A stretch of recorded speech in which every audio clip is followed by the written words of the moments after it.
অনুমতি ছাড়া ঢাকার রাস্তা কাটাকাটি ও খোঁড়াখুড়ি করা যাবে না। যদি কোনো প্রতিষ্ঠান বিনা অনুমতিতে রাস্তা খুঁড়ে ঢাকায় যানবাহন চলাচলে বিঘ্ন ঘটায়, তাহলে তাদের কাজ বন্ধ করে সংশ্লিষ্টদের বিরুদ্ধে যথাযথ আইনানুগ ব্যবস্থা গ্রহণ করা হবে বলে হুঁশিয়ারি দিয়েছেন ডিএমপি কমিশনার শেখ মোহাম্মদ সাজ্জাদ আলী স্বাক্ষরিত এক গণবিজ্ঞপ্তিতে এ তথ্য জানানো হয়েছে। রাস্তা খোঁড়াখুড়ির কাজ রাতে এবং দ্রুত সম্পাদন করার ব্যাপারে জোর দেওয়া হয়েছে।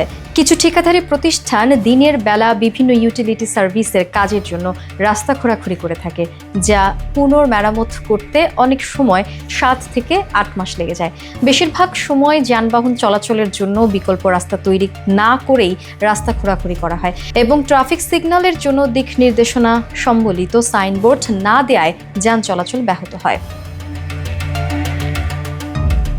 রাস্তা কাটার আগে কিছু বিষয় নিশ্চিত করতে বলা হয়েছে। কাজ শুরু শেষ করার সময় আগেই জানাতে হবে এবং নির্ধারিত সময়ের মধ্যে শেষ করতে হবে। কাজ দ্রুত শেষ করার জন্য প্রয়োজনীয় সংখ্যক জনবল নিয়োগ দিতে হবে। গণবিজ্ঞপ্তিতে আরও বলা হয়েছে, রাস্তা কাটার আগে পথচারী ও যানবাহনের জন্য বিকল্প রাস্তার ব্যবস্থা করতে হবে।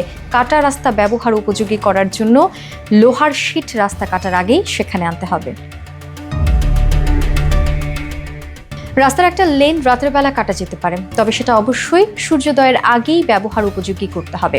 একই রাস্তার উভয় পাশে একসঙ্গে খোঁড়াখুড়ি করা যাবে না এবং ডিএমপি ট্রাফিক বিভাগের প্রতিনিধি সহ রাতে রাস্তা খোঁড়াখুড়ির কাজ করতে হবে।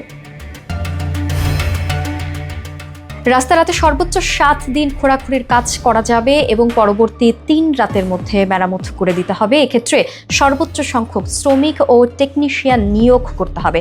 ঢাকা মেট্রোপলিটন পুলিশ যানবাহনের চলাচল শৃঙ্খলা রক্ষা ও যানজট এড়ানোর লক্ষ্যে সংশ্লিষ্ট সব প্রতিষ্ঠান ও ঠিকাদারদের সহযোগিতা কামনা করছে।